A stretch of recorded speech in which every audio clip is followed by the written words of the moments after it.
बोला क्या मुझे बदलनी है दुनिया और तुम्हें बदलने है घर। करने से बातें हो जाती हैं ताजा, वो यादें कि कैसे करा मैंने शुरू था तब। कोई नहीं था मेरे साथ में रोने को, आईने में बैठा गुरु था बस। कहते थे लोग तेरे बस की नहीं था, मेरा दिल भी नादान था, मानता सच। पर कुछ नहीं ऐसा जो तू नहीं कर सकती, अब कहता है आईना कहते हैं बड़ी बातचीत इंडस्ट्री के लोगों से, पूरी पिक्चर बची है अभी प्रोमो देख। मेरे किस्से सुनोगे तो रो दोगे, लश्करी खुशी बकचोदी दोनों से भली बात थी। हमें रोका था बहुतों ने, परिवार खुश मुझे तुम क्या ही रोकोगे।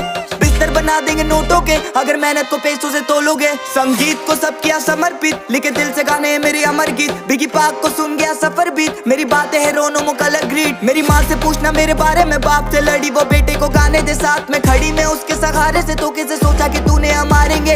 कितनी दफा मैं गिरा, कितनी दफा मैं उठा, कितनी दफा खुदा ने मुझको दुआ में सुना। कभी नहीं रुका झुका नहीं, कभी नहीं मुड़ा बुढ़ा मैं, कभी नहीं किसी के बारे कभी नहीं बोला बुरा मैं। डैम मेरी आंखों पे पट्टी बांध, मुझे देखना नहीं है करूँ अब की बात। हम दोनों बनाने चले गए लेगेसी एक बीट पे।